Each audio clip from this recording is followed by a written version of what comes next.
بسم اللہ الرحمن الرحیم الحمد للہ رب العالمین والصلاة والسلام علی اشرف الانبیاء والمرسلین سیدنا محمد وعلی آلہ وصحبہ اجمعین برحمتک یا ارحم الراحمین۔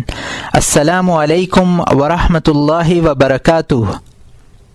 مظہر نور خدا رازدار مصطفیٰ الغزالی بحر علم و آگہی بے کراں، حجت الاسلام امام ابو حامد محمد الغزالی رحمۃ اللہ علیہ، جن کو عرف عام میں امام غزالی کہا جاتا ہے، جو کہ اسلام کی تاریخ کے عظیم مفکر، مجدد، عالم اور ولی ہیں۔ ان کی مارکۃ الآراء شاہکار تصنیف احیاء علوم دین ہے، جس کی 4 جلدیں ہیں، جو کہ کل 40 کتابوں کا مجموعہ ہے۔ اس عظیم الشان کتاب کو آڈیو کتاب کی صورت میں پہلی بار پیش کیا جا رہا ہے۔ احیاء علوم دین کا اردو ترجمہ مولانا ندیم الواجدی نے کیا ہے، جس کو دارالاشاعت کراچی پاکستان نے شائع کیا ہے۔ سب سے پہلے کتاب کا اور امام غزالی رحمۃ اللہ علیہ کا تعارف پیش کیا جا رہا ہے، جس کو کتاب کے شروع میں کتاب کے مترجم مولانا ندیم الواجدی صاحب نے پیش کیا ہے۔ احیاء علوم الدین ایک عظیم کتاب کی حیثیت سے علماء اور صوفیاء کے حلقوں میں یکساں طور پر مقبول رہی ہے۔ اسلامی لائبریری اپنی بے پناہ وسعت کے باوجود اس کتاب کی نظیر پیش نہیں کر سکتی۔ آج جب میں اس عظیم کتاب کے اردو ترجمے کو پیش کر رہا ہوں تو میرے دل میں جذبات کا ایک سمندر موجزن ہے۔ اس میں جذبات شکر بھی ہیں اور جذبات فخر بھی۔ جہاں تک کتاب اور صاحب کتاب کے تعارف کا تعلق ہے، ان کا مختصر اور تفصیلی تعارف زیب کتاب ہے۔ مختصر تعارف برادر عزیز مولانا جاوید اختر فیضی کے ابتدائیے میں اور تفصیلی تعارف ایک مستقل مضمون کی صورت میں۔ یہ مضمون علامہ عبد القادر الایدروس باعلوی کی عربی کتاب تعریف الاحیاء بفضل الاحیاء سے اخذ و تلخیص کر کے شائع کیا جا رہا ہے۔ اس کتاب کی اہمیت کا اندازہ اس سے ہوگا کہ اسے احیاء علوم دین کے ناشرین نے کتاب کے حواشی کی صورت میں شائع کیا ہے۔ احیاء العلوم کے تعارف کے سلسلے میں اسے ماخذ کی حیثیت حاصل ہے۔ کتاب میں احیاء العلوم کے متعلق علماء کی آراء بھی نقل کی گئی ہیں اور بعض اعتراضات کا جواب بھی دیا گیا ہے۔ آخر میں امام غزالی رحمۃ اللہ علیہ کے مستند حالات بھی اختصار کے ساتھ پیش کیے گئے ہیں۔ عرض مترجم میں اب صرف اپنے ترجمے کے متعلق کچھ عرض کرنا ہے۔ اس کا فیصلہ تو خود باشعور قائرین کریں گے کہ مترجم نے مصنف کے ساتھ انصاف کیا ہے یا نہیں۔ یہاں صرف ان امور کی وضاحت مقصود ہے جن کی اس ترجمے میں رعایت کی گئی ہے۔ نمبر 1، کتاب عربی زبان میں ہے۔ ہم نے عربی سے اردو میں لفظ بلفظ ترجمہ کی ضرورت نہیں سمجھی اور نہ ایسا کرنا مناسب تھا۔ یہ ایک بامحاورہ ترجمہ ہے جس میں مصنف کے مضامین پوری دیانت اور امانت کے ساتھ اردو میں منتقل کرنے کی کوشش کی گئی ہے۔ بہت سی جگہوں پر محض معنی کی وضاحت کی غرض سے عبارت میں جملوں کی تقدیم و تاخیر بھی کی گئی ہے، لیکن اس طرح کے مصنف کا مقصد فوت نہ ہونے پائے۔ نمبر 2، مصنف کا اسلوب بیان پرشوکت ہے۔ وہ عبارت میں ایجاز اور تطویل پر یکساں قدرت رکھتے ہیں۔ کتاب کے اکثر مضامین اتنے تفصیلی ہیں کہ خود اپنی تشریح کرتے ہیں، لیکن کہیں کہیں عبارت کی ایجاز نے ان مضامین کو معمولی پڑھے لکھے لوگوں کے لیے کچھ مشکل بنا دیا ہے۔ اس صورت میں محض ترجمے پر اکتفا نہیں کیا گیا، بلکہ کہیں عبارت میں 2-4 الفاظ کے اضافے سے معانی کی تسہیل کر دی گئی ہے اور کہیں حواشی کے ذریعے اس ضرورت کی تکمیل کی گئی ہے۔ بعض مضامین کی تسہیل میں علامہ سید مرتضیٰ زبیدی رحمۃ اللہ علیہ کی کتاب اتحاف السادات المثقفین لشرح احیاء علوم الدین سے بھی مدد لی گئی ہے۔ نمبر 3، امام غزالی رحمۃ اللہ علیہ شافعی المسلک تھے، اس لیے ان ابواب میں جہاں فقہی احکام بیان ہوئے ہیں انہوں نے شافعی مذہب کی رعایت کی ہے۔ ہمارے ملک میں عام طور پر حنفی مذہب کو رواج ہے، اس لیے ضرورت تھی کہ ان مسائل میں احناف کے مذہب کی تفصیل بھی بیان کر دی جائے۔ چنانچہ احناف کی مستند فقہی کتاب کی مدد سے یہ ضرورت بھی پوری کی گئی ہے، اور ایسے تمام مواقع پر حواشی میں احناف کا صحیح اور مفتہ بمسلک نقل کر دیا گیا ہے۔ نمبر 4، کتاب میں بے شمار قرآنی آیات بطور دلیل پیش کی گئی ہیں۔ ہم نے ایسی آیات کے حوالے ذکر کر دیے ہیں، اور ہر آیات کے سامنے اس کا اردو میں ترجمہ حکیم الامت حضرت مولانا اشرف علی تھانوی رحمۃ اللہ علیہ کے ترجمہ کلام پاک سے نقل کر دیا ہے۔ نمبر 5، قرآنی آیات کی طرح ہزاروں احادیث بھی شامل کتاب ہیں۔ یہ احادیث مختلف کتابوں سے اخذ کی گئی ہیں۔ ان کی تخریج کا مسئلہ بڑا اہم تھا۔ اللہ تعالی حافظ زین الدین عراقی رحمۃ اللہ علیہ کو جزائے خیر دے۔ انہوں نے المغنی عن حمل الاسفار فی الاسفار فی تخریج ما فی الاحیاء من الاخبار لکھ کر اہل علم کو بڑی دشواریوں سے بچا لیا۔ احیاء العلوم کے متعلق بعض وہ حلقے جو تصوف اور باطنی علوم کا ذوق نہیں رکھتے، بڑے شد و مت سے یہ دعویٰ کرتے ہیں کہ یہ کتاب موضوع اور ضعیف روایات کا پلندہ ہے۔ حافظ عراقی نے اس لحاظ سے خود مصنف پر بھی احسان کیا ہے کہ اس کی ذکر کردہ تمام روایات کی تخریج کر دی ہے۔ ظاہر ہے کہ تمام تخریجات صرف اہل علم کے لیے مفید ہیں، اس لیے ہم نے حدیث کے نیچے بریکٹ میں اس کتاب کا نام لکھ دیا ہے جس سے وہ حدیث ماخوذ ہے۔ حدیث کی فنی حیثیت یا رواوی کے نام کی وضاحت ضروری نہیں سمجھی گئی، البتہ ہم نے محض حدیث کے ترجمے پر اکتفا نہیں کیا بلکہ حدیث کے اصل الفاظ بھی نقل کیے ہیں۔ نمبر 6، مصنف رحمۃ اللہ علیہ نے موقع بموقع مضمون کی مناسبت سے اشعار بھی تحریر فرمائے ہیں۔ عربی شعر و ادب کا ذوق رکھنے والے حضرات کی خاطر ہم نے اردو ترجمے کے ساتھ ساتھ عربی اشعار بھی درج کیے ہیں۔ نمبر 7، عنوانات کے اضافے اور بعض جگہ لفظی تبدیلیوں کے لیے مترجم گناہگار ہے، مگر ایسا اس لیے کیا گیا تاکہ ترجمہ عصری اسلوب نگارش سے ہم آہنگ ہو جائے۔ پہلے زمانے میں کتابیں لکھنے کا وہ طریقہ نہیں تھا جو آج کے دور میں مروج ہے۔ بعض کتابوں میں ابواب اور فصول کی تفریق کی بات ہی چھوڑیے، پیراگراف بھی نہیں بدلتے تھے۔ اس دور کے قائرین شاید ان مسلسل تحریروں کے متحمل ہوں، لیکن آج کے قائرین اس اسلوب کے عادی نہیں ہیں۔ امام غزالی رحمۃ اللہ علیہ کی کتاب ابواب و فصول کی تفریق کے لحاظ سے گو متقدمین کی بے شمار کتابوں سے ممتاز ہے، لیکن ذیلی سرخیوں اور پیراگراف کے معاملے میں وہ بھی اپنے دور کے مزاج کا ساتھ دیتی ہے۔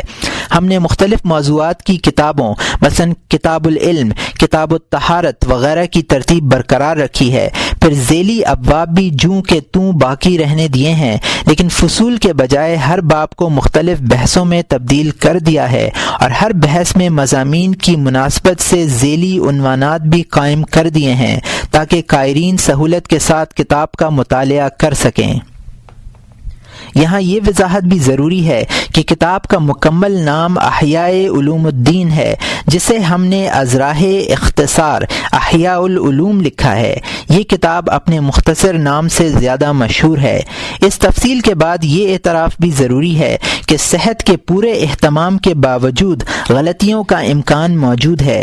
کوشش یہی کی گئی ہے کہ کتاب کے مضامین کی منتقلی پوری دیانتداری کے ساتھ ہو، نادانستہ طور پر جو غلطیاں مترجم سے سرزد ہو گئی ہوں اللہ تعالیٰ انہیں معاف فرمائے تاکہ قیامت کے روز مصنف رحمۃ اللہ علیہ کی روح کے سامنے شرمندگی نہ ہو۔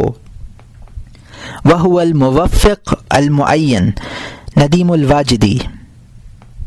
کتاب اور صاحب کتاب، اس مضمون کا ابتدائی حصہ علامہ عبد القادر العید روس باعلوی رحمۃ اللہ علیہ کی کتاب تعریف الاحیاء فضائل الاحیاء سے اخذ کیا گیا ہے۔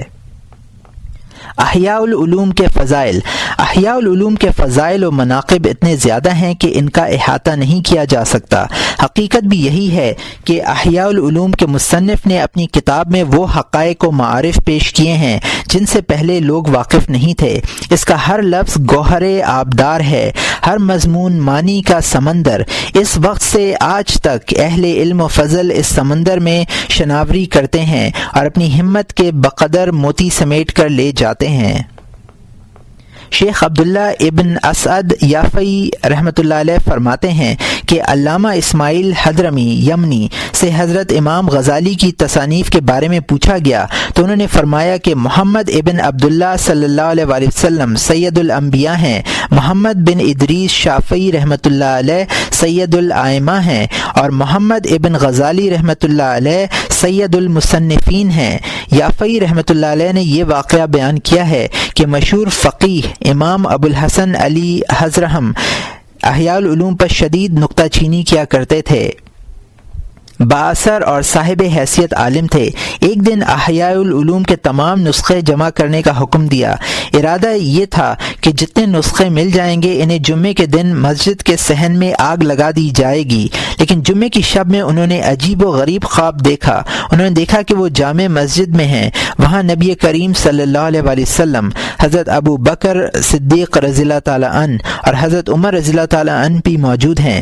امام غزالی رحمۃ اللہ علیہ حضرت صلی اللہ علیہ وآلہ وسلم کے سامنے کھڑے ہوئے ہیں۔ جب ابن حضرہم پر ان کی نگاہ پڑی تو انہوں نے حضرت صلی اللہ علیہ وآلہ وسلم سے عرض کیا، یا رسول اللہ، یہ میرا مخالف ہے۔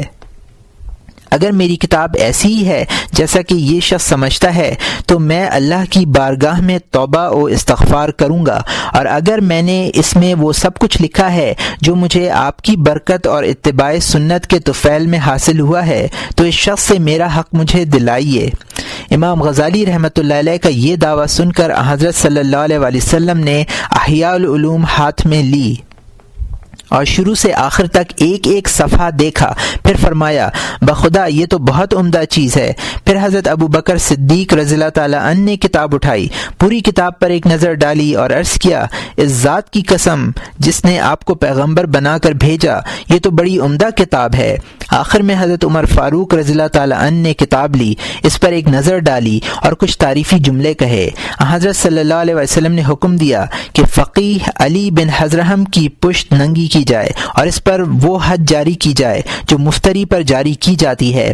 آپ کے حکم کی تعمیل کی گئی اور کوڑے لگائے گئے۔ جب 5 کوڑے لگ چکے تو حضرت ابو بکر صدیق رضی اللہ تعالیٰ عنہ نے سفارش کی اور عرض کیا، یا رسول اللہ، شاید انہوں نے اس کتاب کو آپ کی سنت کے خلاف سمجھا ہو۔ امام غزالی رحمۃ اللہ علیہ نے حضرت ابو بکر کی سفارش منظور کر لی۔ جب ابن حضرہم بیدار ہوئے تو کوڑے کے نشانات ان کے جسم پر تھے۔ انہوں نے اپنے ساتھیوں کو بلا کر یہ نشانات دکھائے، پورا واقعہ بیان کیا اور غزالی کی مخالفت سے توبہ کی، لیکن ایک مدت تک کوڑوں کی تکلیف باقی رہی۔ رات دن کی آہوزاری کے بعد ایک رات خواب میں دیکھا کہ حضرت صلی اللہ علیہ وآلہ وسلم تشریف لائے ہیں۔ آپ نے ان کے جسم پر ہاتھ پھیرا جس سے وہ تکلیف دور ہو گئی۔ اس دن سے احیاء العلوم کا مطالعہ شروع کر دیا۔ پھر اس فن میں اس قدر انہماک ہوا کہ علم ظاہر کے ساتھ ساتھ علم باطن میں بھی آپ کو زبردست شہرت حاصل ہوئی۔ یافعی رحمۃ اللہ علیہ فرماتے ہیں کہ مجھے یہ واقعہ ایک مسلسل سند کے ساتھ پہنچا ہے۔ اس سند کی آخری کڑی شیخ المشائخ ابو الحسن شاذلی رحمۃ اللہ علیہ ہیں۔ شیخ موصوف ابن حضرہم کے معاصر تھے۔ وہ فرماتے تھے کہ جب ابن حضرہم کا انتقال ہوا اور انہیں غسل دیا جانے لگا تو کوڑوں کے نشانات موجود تھے۔ حافظ ابن عساکر بھی امام غزالی رحمۃ اللہ علیہ کے معاصرین میں سے ہیں، اور ان دونوں حضرات کی ملاقات بھی ثابت ہے۔ فرماتے ہیں کہ مجھے شیخ ابو الفتح شادی رحمۃ اللہ علیہ کے ایک جواب کی تفصیل مشہور فقیہ صوفی سعید بن علی بن ابی ہریرہ اصفرائینی رحمۃ اللہ علیہ کے ذریعے معلوم ہوئی۔ شیخ شادی رحمۃ اللہ علیہ فرماتے ہیں کہ میں ایک دن مسجد حرام میں داخل ہوا، مجھ پر عجیب سی کیفیت طاری تھی، بیٹھنے اور کھڑے ہونے کی سکت ہی باقی نہیں رہی تھی۔ اس حالت میں کعبے کی طرف منہ کر کے دائیں کروٹ سے لیٹ گیا۔ میں اس وقت باوضو تھا، اگرچہ میری پوری کوشش یہ تھی کہ کسی طرح نیند نہ آئے، لیکن میں اس کوشش میں کامیاب نہ ہو سکا اور غنودگی سی چھا گئی۔ میں نے دیکھا کہ حضرت صلی اللہ علیہ وآلہ وسلم تشریف فرما ہیں۔ آپ نے خوبصورت عمامہ باندھ رکھا ہے اور بہترین لباس زیب تن کیے ہوئے ہیں۔ چاروں ائمہ کرام، شافعی رحمۃ اللہ علیہ، مالک رحمۃ اللہ علیہ، ابو حنیفہ رحمۃ اللہ علیہ اور احمد رحمہم اللہ بھی آپ کی خدمت میں حاضر ہیں اور اپنے مذاہب بیان کر رہے ہیں۔ آپ ہر امام کا مذہب سنتے ہیں اور اس کی تصدیق فرما دیتے ہیں۔ اسی دوران ایک بدعتی شخص باریابی چاہتا ہے لیکن اسے دھتکار دیا جاتا ہے۔ پھر میں آگے بڑھتا ہوں اور عرض کرتا ہوں، یا رسول اللہ، میرا اور تمام اہل سنت کا عقیدہ تو یہ کتاب احیاء العلوم ہے، اگر آپ کی اجازت ہو تو میں اس کتاب کا کچھ حصہ پڑھ کر سناؤں۔ حضرت صلی اللہ علیہ وسلم نے اجازت مرحمت فرماتے ہیں، میں احیاء العلوم کے باب قواعد العقائد کے ابتدائی سطریں پڑھتا ہوں۔ بسم اللہ الرحمن الرحیم۔ کتاب العقائد میں 4 فصلیں ہیں۔ پہلی فصل اہل سنت کے عقیدے کی تشریح میں۔ جب میں اس عبارت پر پہنچتا ہوں، انہ تعالی بعث النبی الأمی القرشی محمد صلی اللہ علیہ وسلم الی کافۃ العرب والعجم والجن والانس، تو حضرت صلی اللہ علیہ وسلم کے چہرہ مبارک پر خوشی کے آثار دیکھتا ہوں۔ آپ صلی اللہ علیہ وسلم مجمع کی طرف متوجہ ہو کر فرماتے ہیں، غزالی کہاں ہیں؟ غزالی رحمۃ اللہ علیہ کھڑے ہوتے ہیں اور عرض کرتے ہیں، یا رسول اللہ، میں یہاں ہوں۔ پھر وہ آگے بڑھتے ہیں اور سلام عرض کرتے ہیں۔ حضرت صلی اللہ علیہ وسلم سلام کا جواب دیتے ہیں اور اپنا دست مبارک غزالی کی طرف بڑھاتے ہیں۔ غزالی رحمۃ اللہ علیہ حضرت صلی اللہ علیہ وسلم کے دست مبارک پر بوسہ دیتے ہیں، اپنی آنکھوں سے لگاتے ہیں اور اپنا سر پر رکھتے ہیں۔ میں نے حضرت صلی اللہ علیہ وسلم کو انتہائی مسرت کے عالم میں صرف اسی وقت دیکھا جب غزالی رحمۃ اللہ علیہ کی احیاء العلوم پڑھی جا رہی تھی۔ اس واقعے کے بعد میں بیدار ہو گیا۔ خواب کے اثرات ابھی تک باقی تھے، میری آنکھوں سے آنسو رواں تھے۔ میرے خیال سے حضرت صلی اللہ علیہ وسلم کا مذاہب اربعہ کی تصدیق کرنا اور غزالی رحمۃ اللہ علیہ کے بیان کردہ عقائد پر اظہار مسرت فرمانا اللہ تعالیٰ کا ایک زبردست انعام ہے۔ خداوند کریم ہمیں سنت نبوی پر قائم رکھے اور شریعت نبوی پر موت دے۔ احیاء العلوم اکابر علماء کی نظر میں بے شمار علماء اور صوفیہ نے احیاء العلوم کی تعریف کی ہے۔ یہاں ان سب علماء کے خیالات کا احاطہ ممکن نہیں ہے، لیکن خیالات بطور نمونہ پیش کیے جا رہے ہیں۔ حافظ ابو الفضل عراقی رحمۃ اللہ علیہ، جنہوں نے احیاء العلوم کی احادیث کی تخریج بھی کی ہے، اپنی کتاب المغنی عن حمل الاسفار فی الاسفار ما فی الاحیاء من الاخبار میں فرماتے ہیں کہ حرام اور حلال کے باب میں جتنی بھی کتابیں لکھی گئی ہیں، احیاء العلوم ان سب میں اہم اور ممتاز ہے۔ اس میں ظاہری احکام کے ساتھ ساتھ ایسے اسرار و معارف بھی بیان کیے گئے ہیں جن کا عقل ادراک نہیں کر سکتی۔ مسائل اور ان کی جزیات تک بیان کر دی گئی ہیں، کوئی پہلو تشنا نہیں چھوڑا۔ علم باطن اور علم ظاہر کا اتنا حسین امتزاج کم ہی دیکھنے میں آیا ہے۔ عبارت ایسی ہے جیسے موتی پرو دیے گئے ہوں۔ ابو الغافر فارسی رحمۃ اللہ علیہ فرماتے ہیں کہ احیاء العلوم میں امام غزالی رحمۃ اللہ علیہ کی ان مشہور تصانیف میں سے ہے جن کی نظیر نہیں ملتی۔ امام نووی رحمۃ اللہ علیہ فرماتے ہیں کہ احیاء قرآن کریم سے مشابہ ہے۔ شیخ ابو محمد الکازرونی رحمۃ اللہ علیہ فرماتے ہیں کہ اگر تمام علوم صفحہ ہستی سے مٹ جائیں تو احیاء العلوم سے دوبارہ زندہ کیے جا سکتے ہیں۔ ایک مالکی عالم ارشاد فرماتے ہیں کہ لوگ امام غزالی رحمۃ اللہ علیہ کے خوشاچی ہیں۔ تاج العارفین قطب الاولیاء شیخ عبداللہ العیدروس رحمۃ اللہ علیہ کے بارے میں مشہور ہے کہ وہ احیاء العلوم کے حافظ تھے، چنانچہ فرماتے ہیں کہ سالہ سال تک احیاء العلوم کا اس طرح مطالعہ کیا ہے کہ ایک ایک لفظ پڑھتا، اس کو دہراتا اور اس پر غور و فکر کرتا۔ اس طول عمل سے مجھ پر ہر روز نت نئے انکشافات ہوتے اور اسرار و معارف قلب پر وارد ہوتے ہیں جو شاید ہی کسی کے قلب پر وارد ہوئے ہوں یا کبھی وارد ہوں۔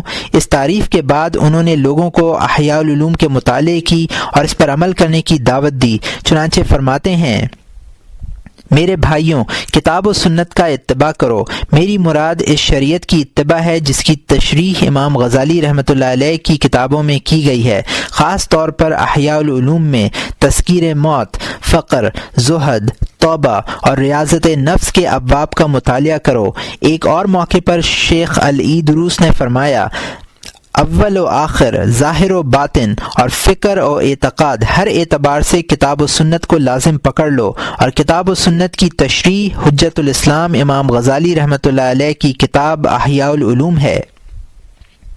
ایک مرتبہ ارشاد فرمایا کہ کتاب و سنت کی اتباع کے علاوہ ہمارے سامنے کوئی دوسرا راستہ نہیں ہے، اور کتاب و سنت کی مکمل تشریح احیاء العلوم میں ہے، جو سید المصنفین ہے، بقیت المجتہدین حجت الاسلام امام غزالی رحمۃ اللہ علیہ کی مایہ ناز تصنیف ہے۔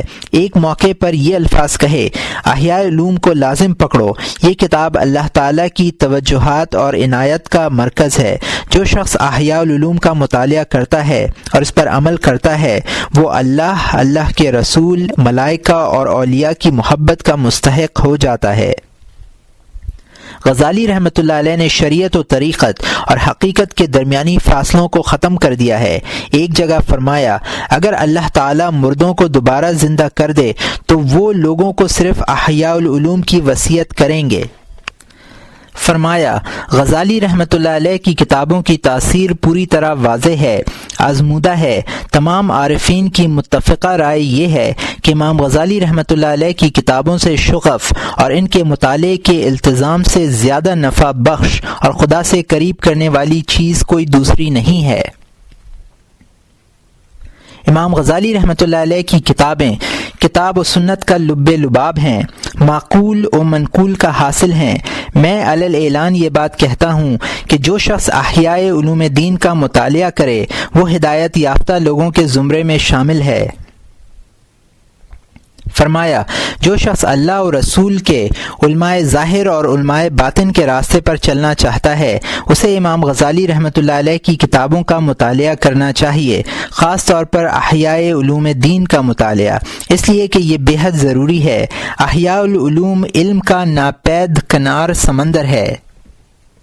غزالی رحمۃ اللہ علیہ کی کتابوں سے استفادہ کرنے والا شخص شریعت، طریقت اور حقیقت کے چشموں سے سیراب ہو رہا ہے۔ غزالی رحمۃ اللہ علیہ کی کتابیں کتاب و سنت کا دل ہیں، معقول و منقول کا حسین امتزاج ہیں۔ جس دن سورہ اسرافیل پھونکا جائے گا اور حشر برپا ہوگا، اس وقت بھی ان کی کتابیں نفع پہنچائیں گی۔ فرمایا، احیاء العلوم میں دین کے اسرار و رموز ہیں، بدایت الہدایہ میں تقوی ہے، الاربعین میں صراط مستقیم کی وضاحت ہے، منہاج العابدین میں اللہ کی طرف رہنمائی کی گئی ہے، الخلاصہ فی الفقہ میں نور ہے۔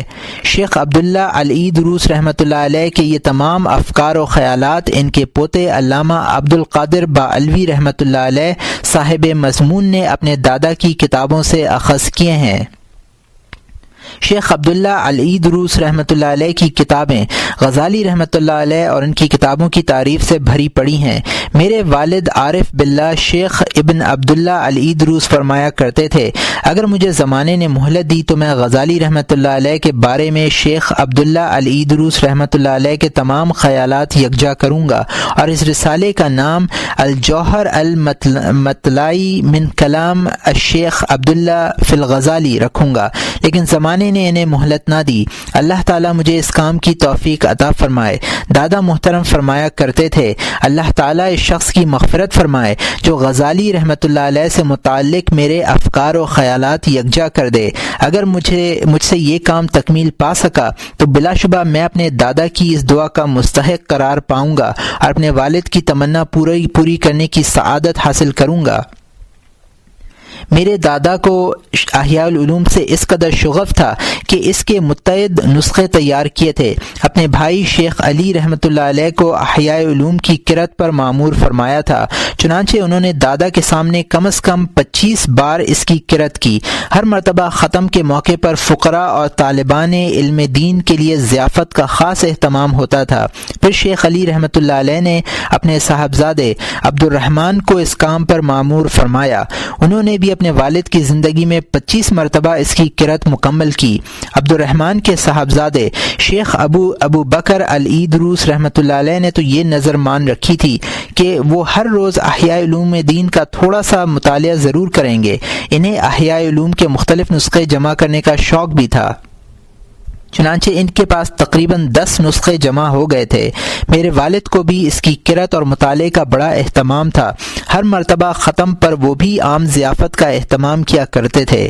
مشہور بزرگ علی بن ابن ابی بکر ابن الشیخ عبد الرحمن ثقاف فرماتے ہیں کہ اگر کوئی کافر احیاء العلوم کی ورگردانی کرے تو مسلمان ہو جائے۔ اس میں وہ چیز پنہا ہے جو دلوں کو اس طرح کھینچتی ہے جس طرح مقناطیس لوہے کو کھینچتا ہے۔ میرے خیال میں یہ رائے بالکل صحیح ہے۔ میں اپنے دل کی قساوت کے بارے میں جب احیاء العلوم کا مطالعہ کرتا ہوں تو دل میں دنیا سے بے تعلقی کی خواہش ابھرتی ہے، لیکن جب کتاب بند کر دیتا ہوں تو وہی کیفیت پیدا ہو جاتی ہے جو پہلے تھی۔ ایسا صرف احیاء العلوم کے مطالعے سے ہوتا ہے، حالانکہ وعظ و نصیحت کی اور بھی بے شمار کتابیں ہیں۔ ان میں سے کسی بھی کتاب کے مطالعے سے یہ کیفیت رونما نہیں ہوتی۔ یہ سب دراصل مصنف کے حسن نیت اور جذبہ اخلاص کا نتیجہ ہے۔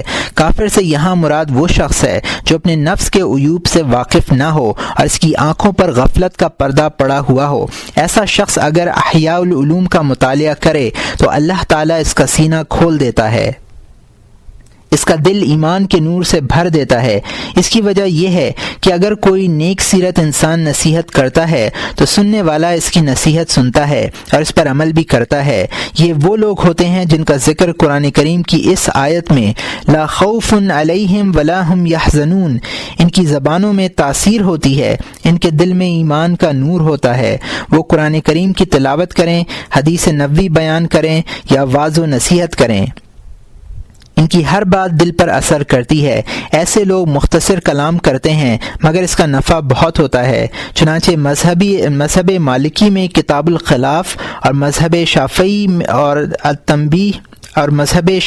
میں التنبیہ، عربی زبان میں الجمل اور علم الکلام میں الارشاد وغیرہ کتابیں اگرچہ مختصر ہیں لیکن جامع اور مفید ترین ہیں، جبکہ ان موضوعات پر لکھی گئی دوسری کتابیں اپنی ضخامت کے باوجود جامع نہیں کہی جا سکتیں، اس لیے کہ علم کا نفع ایمان و عمل کی کثرت اور تقوی کی زیادتی پر موقوف ہے۔ ذہانت اور فصاحت و بلاغت سے اس کا کوئی تعلق نہیں۔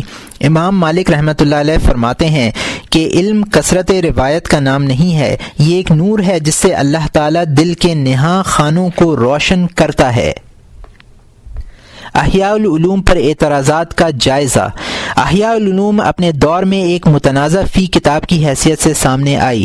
یہ وہ دور تھا جب ظاہری علوم کا چرچا زیادہ تھا، لوگوں نے خالص دینی اور شرعی علوم کو بھی اپنی منطقی موشگافیوں سے ناقابل فہم بنا دیا تھا۔ امام غزالی رحمۃ اللہ علیہ نے اپنی کتاب میں اس رجحان پر سخت تنقید کی ہے۔ اپنے دور کے ان فقیہوں کو، ان متکلمین اور واعظین کو خوب آڑے ہاتھوں لیا ہے۔ وہ محض جاہ و منصب کے حصول کے لیے علم حاصل کرتے ہیں۔ علم باطن یا علم طریق آخرت جو حقیقی علم ہے اس طرح نظر انداز کر دیا گیا تھا کہ گویا اس کا وجود ہی نہ ہو۔ احیاء العلوم لوگوں کے ہاتھوں میں پہنچی تو ان تمام فقہا اور متکلمین نے اس کی چوٹ محسوس کی اور اعتراضات کا ایک طویل سلسلہ شروع کر دیا۔ ان اعتراضات کا جواب خود امام غزالی رحمۃ اللہ علیہ نے دیا اور کتاب الاملاء فی اشکالات الاحیاء کے نام سے ایک کتاب تصنیف فرمائی۔ اس کتاب کی ابتدائی سطور میں ارشاد فرمایا، احیاء العلوم پر لوگ اعتراضات کرتے ہیں، اس کے مطالعے سے منع کرتے ہیں اور محض خواہش نفس کے اتباع کرتے ہوئے یہ فتویٰ دیتے ہیں کہ اس کتاب کو ہاتھ نہ لگایا جائے۔ اس کے مؤلف کو یہ لوگ ضال مضل کہتے ہیں۔ جو لوگ یہ کتاب پڑھتے ہیں ان پر گمراہی کے فتوے داغے جاتے ہیں، حالانکہ انہیں یہ معلوم نہیں کہ وہ جو کچھ کہہ رہے ہیں سب لکھا جا رہا ہے، وہ عنقریب اپنا انجام دیکھ لیں گے۔ اس کے بعد امام غزالی رحمۃ اللہ علیہ نے دنیا اور اہل دنیا کی مذمت کی ہے اور بتلایا ہے کہ ایسے ہی لوگوں کی وجہ سے علم فنا ہو گیا ہے۔ امام غزالی رحمۃ اللہ علیہ نے یہ بھی لکھا ہے کہ معترضین جو اعتراضات کرتے ہیں ان کا منبع حسد، جہل اور دین کی کمی ہے۔ ایک جگہ فرمایا کہ یہ 4 چیزیں ایسی ہیں جو حق نگری سے مانے ہیں: جہل، ہٹ درمی، دنیا کی محبت اور دعویٰ کرنے کی عادت جہل سے انہیں حماقت ورثے میں ملی ہے۔ ہر دھرمی سے دین کی غفلت، دنیا کی محبت سے طول غفلت اور دعویٰ کرنے کی عادت سے کبر، خود پسندی اور ریاکاری جیسی عادتیں پیدا ہوتی ہیں۔ اس کے بعد امام غزالی رحمۃ اللہ علیہ نے تمام اعتراضات کا الگ الگ جائزہ لیا ہے۔ مثال کے طور پر ایک اعتراض یہ کیا گیا تھا کہ آپ نے توحید کی 4 قسمیں قرار دی ہیں، حالانکہ توحید ایک ایسا لفظ ہے جس میں تقسیم کا تصور ہی نہیں ہو سکتا۔ اس سے اندازہ لگایا جا سکتا ہے کہ احیاء العلوم پر کس طرح کے اعتراضات کیے گئے ہیں۔ یہ وہ اعتراضات تھے جن کا تعلق کتاب کے موضوع یا نفس مضمون سے ہے۔ ایک بڑا اعتراض احیاء العلوم میں یہ کیا جاتا ہے کہ اس میں اکثر و بیشتر روایات موضوع یا ضعیف ہیں۔ اس کا جواب حافظ عراقی رحمۃ اللہ علیہ نے دیا ہے۔ ان کا کہنا ہے کہ غزالی رحمۃ اللہ علیہ کی ذکر کردہ بیشتر روایات موضوع نہیں ہیں، اور جو روایات موضوع قرار دی جا سکتی ہیں وہ بہت ہی کم ہیں، اور وہ بھی دوسروں سے نقل کی گئی ہیں۔ اس طرح کی تمام روایات لفظ ردی سے ذکر کر دی گئی ہیں تاکہ غزالی بری الزماں قرار پائیں۔ رہی یہ بات کہ اکثر احادیث ضعیف ہیں تو یہ ایک لغو اعتراض ہے۔ یہ بات طے ہو جانے کے بعد کہ فضائل میں ضعیف احادیث سے استدلال کرنا صحیح ہے، اس اعتراض کی کوئی اہمیت ہی باقی نہیں رہ جاتی۔ اور پھر یہ الزام صرف غزالی رحمۃ اللہ علیہ ہی پر عائد نہیں ہوتا ہے، بلکہ انہوں نے بھی ائمہ و حفاظ حدیث کی تقلید کی ہے جن کی کتابیں ضعیف روایات سے بھری ہوئی ہیں، حالانکہ وہاں ضعیف کی نشاندہی بھی ہوتی ہے، اور یہ وہ کتابیں ہیں جن میں فضائل کے بجائے مسائل مذکور ہیں۔ حافظ عراقی رحمۃ اللہ علیہ نے احیاء العلوم کی روایات کی تخریج کی ہے۔ ہر روایت کی مختصر سند اور اس کی فنی حیثیت بھی بیان کی ہے۔ یہ تخریجات المغنی عن حمل الاسفار فی الاسفار کے نام سے شائع ہو چکی ہیں۔ احیاء العلوم کے مصری ایڈیشن کے حواشی پر یہ پوری کتاب موجود ہے۔ امام غزالی رحمۃ اللہ علیہ کے مختصر حالات زندگی۔ آپ کا مکمل نام محمد بن محمد غزالی رحمۃ اللہ علیہ ہے، کنیت ابو حامد اور لقب حجت الاسلام زین الدین الطوسی ہے۔ آپ فقی بھی تھے، صوفی بھی، فقہاً شافعی تھے اور عقیدتاً اشعری۔ آپ کے علم و فضل کی شہرت مشرق و مغرب تک ہر جگہ پھیلی ہوئی ہے۔ اللہ نے آپ کو حسن تحریر سے نوازا۔ آپ کی تحریر میں فصاحت بھی ہے، سہولت بھی اور حسن اشارات بھی۔ غزالی رحمۃ اللہ علیہ کو مختلف علوم و فنون پر پوری دسترس حاصل تھی۔ علمی رسوخ میں وہ اپنے معاصرین پر ممتاز تھے۔ اللہ نے انہیں شرافت نفس، حسن کردار، استقامت، زہد، سادگی اور تواضع جیسی صفات عطا فرمائی تھیں۔ امام غزالی رحمۃ اللہ علیہ 450 ہجری میں طوس میں پیدا ہوئے اور ابتدائی تحصیل علم سرزمین طوس پر کی۔ طوس میں آپ کے استاد احمد راز کافی تھے جن سے آپ نے فقہ پڑھی، پھر نیشا پور تشریف لے گئے اور امام الحرمین ابو المعالی جوینی رحمۃ اللہ علیہ کے حلقہ درس میں شامل ہوئے۔ دوران تعلیم انتہائی محنت کی اور بہت کم مدت میں فنون متداولہ کی تعلیم سے فراغت حاصل کی۔ وہ بہت ہی کم عمر میں اپنے زمانے کے ممتاز علماء میں شمار ہونے لگے۔ تعلیم سے فراغت کے بعد درس و تدریس میں مشغول ہو گئے۔ امام الحرمین آپ کی ذات گرامی کو اپنے لیے وجہ افتخار سمجھتے تھے۔ اسی زمانے میں وہ ابو علی فارمدی کے حلقہ ارادت میں شامل ہوئے۔ نیشاپور میں کچھ ماہ و سال گزارنے کے بعد عسکر تشریف لے گئے۔ وہاں وزیر نظام الملک نے بڑی پذیرائی کی، سر آنکھوں پر بٹھایا۔ نظام الملک رحمۃ اللہ علیہ کا دربار اس زمانے میں ارباب علم و افضل کی آماجگاہ بنا ہوا تھا۔ امام غزالی رحمۃ اللہ علیہ نے اس دربار میں تشریف لائے تو بڑے بڑے اہل علم سے مناظرے ہوئے۔ ان کے علم و فضل اور حسن بیان کی وہ شہرت ہوئی کہ نظام الملک نے بغداد کے مدرسہ نظامیہ میں علوم دینیہ کی تدریس کی دعوت دی۔ امام غزالی رحمۃ اللہ علیہ نے یہ دعوت منظور کر لی اور بغداد تشریف لے گئے۔ مدرسہ نظامیہ میں بھی آپ ہاتھوں ہاتھ ہاتھ لیے گئے اور وہاں بھی آپ کے رسوخ فی العلم کا چرچا ہوا۔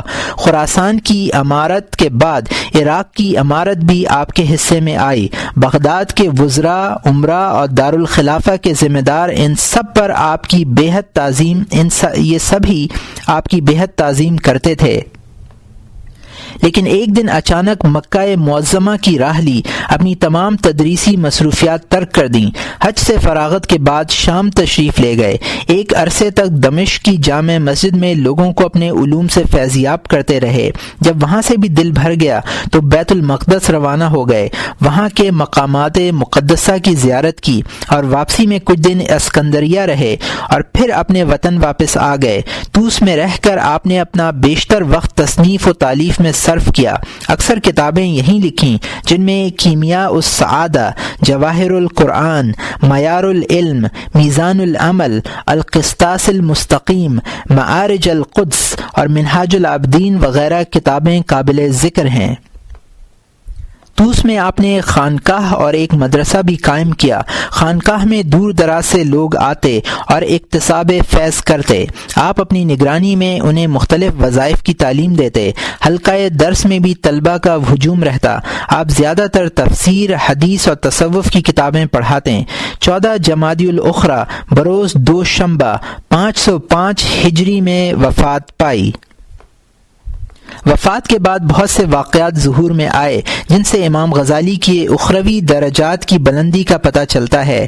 شیخ عفیف الدین عبداللہ ابن اسعد یافعی رحمۃ اللہ علیہ امام غزالی رحمۃ اللہ علیہ کے معاصر شہاب الدین احمد الیمنی الزبیدی رحمۃ اللہ علیہ کے حوالے سے یہ واقعہ نقل کرتے ہیں کہ ایک روز میں بیٹھا ہوا تھا کہ اچانک میری نگاہ آسمان کی طرف اٹھی۔ آسمان کے دروازے کھلے ہوئے تھے اور ملائکہ کی ایک جماعت سبز خلعت اور نفیس سواری لیے اتر رہی تھی۔ وہ سب ایک قبر کے پاس آ کر ٹھہرے۔ صاحب قبر کو قبر سے نکالا، اسے جنت کا لباس پہنایا اور سواری پر بٹھلا کر آسمان کی طرف لے گئے۔ میں نے ان سے پوچھا یہ کون صاحب تھے؟ انہوں نے جواب دیا یہ امام غزالی رحمۃ اللہ علیہ تھے جن کی اس قدر اعزاز و اکرام ہوا۔ یہ واقعہ آپ کی وفات کے فوراً بعد پیش آیا۔ اس طرح شیخ ابو الحسن شاذلی رحمۃ اللہ علیہ سے روایت ہے کہ انہوں نے خواب میں حضرت صلی اللہ علیہ وسلم کی زیارت کی۔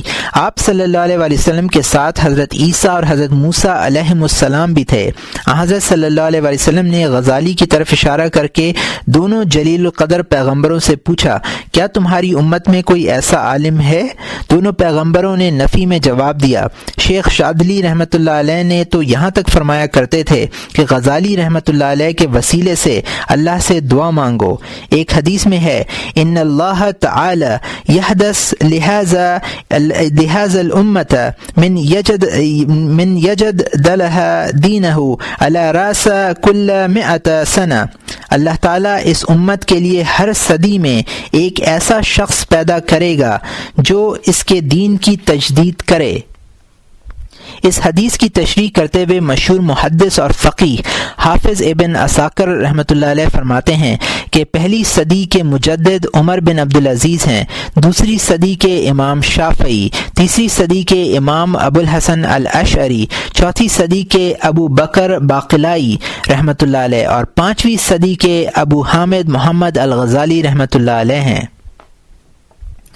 امام غزالی رحمۃ اللہ علیہ کے مناقب۔ امام یافعی رحمۃ اللہ علیہ فرماتے ہیں کہ میں نے آپ کے مناقب کتاب الارشاد میں لکھے ہیں۔ بہت سے اولیاء نے آپ کی ولایت کی شہادت دی ہے۔ شیخ ابن عربی فرماتے ہیں کہ میں نے امام غزالی کو طواف کرتے ہوئے دیکھا، وہ ایک گدڑی پہنے ہوئے تھے، مجھے سخت حیرت ہوئی۔ میں نے ان سے پوچھا کیا آپ کے پاس اس لباس کے علاوہ کوئی دوسرا لباس نہیں ہے، حالانکہ آپ اپنے وقت کے امام ہیں، پیشوا ہیں، لوگ آپ کا اتباع کرتے ہیں، آپ سے استفادہ کرتے ہیں اور معرفت خداوندی کا علم سیکھتے ہیں؟ آپ نے اس کے جواب میں چند اشعار پڑھے جن میں دنیاوی زندگی کے عارضی ہونے کا ذکر تھا۔ بعض مشائخ نے خواب میں دیکھا کہ غزالی رحمۃ اللہ علیہ حضرت صلی اللہ علیہ وسلم سے اپنے کسی حاسد کا شکوہ کر رہے ہیں۔ جس شخص کی آپ نے شکایت کی، حضرت صلی اللہ علیہ وسلم نے اس کے جسم پر کوڑے لگوائے۔ صبح کو دیکھا تو اس شخص کے جسم پر کوڑوں کے نشانات موجود تھے۔ حافظ ابن حجر رحمۃ اللہ علیہ فرماتے ہیں کہ غزالی رحمۃ اللہ علیہ کی بعض کتابوں پر اعتراضات کیے جاتے ہیں، حالانکہ لوگوں نے ان کتابوں میں اپنی طرف سے کچھ قابل اعتراض باتوں کا اضافہ کر دیا ہے۔ ابن سبکی رحمۃ اللہ علیہ فرماتے ہیں کہ غزالی کو وہی لوگ برا جانتے ہیں جو زندیق ہیں یا حاسد ہیں۔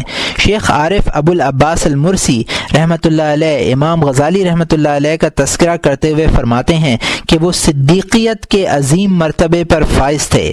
شیخ جمال اسنوی رحمۃ اللہ علیہ نے مہمات میں امام غزالی رحمۃ اللہ علیہ کا تذکرہ ان الفاظ میں کیا ہے: وہ اپنے زمانے کے کتب ہیں، ان کا وجود ہر ذی وجود کے لیے باعث برکت ہے، ان سے صرف وہی لوگ حسد کرتے ہیں جو زندیق و ملحد ہیں۔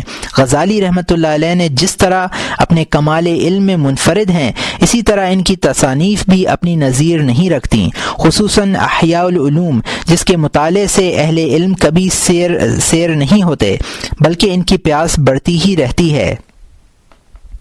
ملا کاتب چلپی نے کشف الفنون میں لکھا ہے کہ احیاء العلوم جب مغرب میں پہنچی تو وہاں کے بعض علماء نے اسے ناپسند کیا اور اعتراضات لکھے، بلکہ بعض لوگوں نے رد علی الاحیاء بھی لکھا۔ ان میں کسی عالم نے امام غزالی رحمۃ اللہ علیہ کو خواب میں دیکھا، وہ اس قدر متاثر ہوئے کہ ان کی طرف سے جو کچھ بدگمانی تھی اس سے توبہ کر لی۔ علامہ زبیدی رحمۃ اللہ علیہ اپنی کتاب اتحاف السادات المثقفین لشرح اسرار احیاء علوم الدین میں تاریخ بغداد کے حوالے سے ابو ابراہیم فتح بن علی البزری رحمۃ اللہ علیہ کی یہ الفاظ نقل کرتے ہیں: غزالی رحمۃ اللہ علیہ جیسا فصیح و بلیغ، ذکی و ذہین شخص میری نظر سے نہیں گزرا۔ جب فخر الملک رحمۃ اللہ علیہ وزیر ہوا اور اس نے امام غزالی رحمۃ اللہ علیہ کے کمال علم کی شہرت سنی تو فوراً مدرسہ نظامیہ میں تدریس کی درخواست کی۔ اس سے علم میں آپ کے امتیاز کا اظہار ہوتا ہے۔ نیشا پور چھوڑنے کے بعد امام غزالی رحمۃ اللہ علیہ نے علم حدیث کی تدریس میں زیادہ وقت لگایا۔ بہت سے لوگ امام غزالی رحمۃ اللہ علیہ پر فلسفہ کا الزام لگاتے ہیں، اگرچہ یہ کسی حد تک صحیح ہے، لیکن آخری وقت میں انہوں نے تمام علوم ترک کر دیے تھے اور صرف خدمت حدیث کو اپنا مشغلہ بنا لیا تھا۔ ملا علی قاری بیان کرتے ہیں کہ امام غزالی رحمۃ اللہ علیہ کی وفات ہوئی تو بخاری ان کے سینے پر رکھی ہوئی تھی۔ ابن عربی رحمۃ اللہ علیہ کہتے ہیں کہ لوگوں کا یہ گمان صحیح نہیں ہے کہ وہ محض فلسفی تھے، ان کی کتابیں خود اس غلط نظریے کی تردید کرتی ہیں۔ شاہ عبد الحق دہلوی اپنی کتاب مرج البحرین میں لکھتے ہیں کہ امام غزالی رحمۃ اللہ علیہ اوائل عمر میں فقہائے متکلمین کے طریقے پر تھے، لیکن آخری عمر میں پکے صوفی بن گئے تھے۔ اس گروہ میں اعلیٰ ترین مقام حاصل کیا۔ بعض ارباب کشف نے صحبت مانوی کے دوران حضرت صلی اللہ علیہ وسلم سے غزالی رحمۃ اللہ علیہ کے متعلق دریافت کیا تو آپ نے فرمایا: ذالک رجل وصل الی المقصود، یہ وہ شخص ہے جو مقصود تک پہنچ گیا ہے۔ تلامذہ: امام غزالی رحمۃ اللہ علیہ کے تلامذہ کی تعداد بہت ہے۔ خود امام صاحب نے اپنے خط میں یہ تعداد 1000 بیان فرمائی ہے۔ ان میں بعض تلامذہ نے بڑا نام پایا۔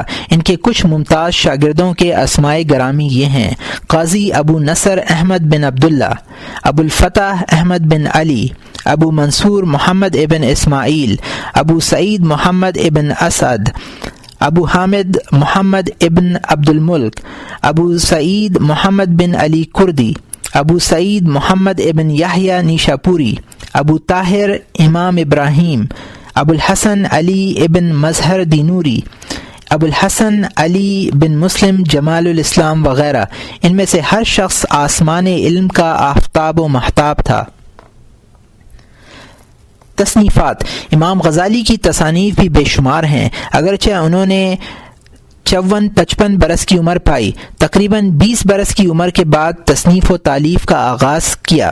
اس دوران بہت سے ماہ و سال سیاحت میں گزرے، درس و تدریس کا مشغلہ بھی جاری رہا، طالبان حق اور سالکان طریقت کی تربیت میں بھی مشغول رہے۔ ان تمام مصروفیات کے باوجود اتنی بہت سی تصانیف یادگار چھوڑنا حیرت انگیز ہے۔ مسلمان مورخین نے امام غزالی کی لکھی ہوئی کتابوں کی تعداد 99 بیان کی ہے اور مغربی مورخین نے 67 بیان کی ہے۔ علامہ نووی رحمۃ اللہ علیہ نے بستان العارفین میں کسی معتبر شخص کے حوالے سے لکھا ہے کہ میں نے امام غزالی رحمۃ اللہ علیہ کی تصنیفات کا ان کی عمر سے موازنہ کیا تو روزانہ لکھنے کا اوسط 4 کراسہ پایا۔ ایک کراسہ میں 4 صفحے ہوتے ہیں۔ ان سے معلوم ہوتا ہے کہ وہ روزانہ کم از کم 16 صفحات لکھا کرتے تھے۔ ذیل میں ان کی کتابوں کا اجمالی فہرست پیش کر رہے ہیں۔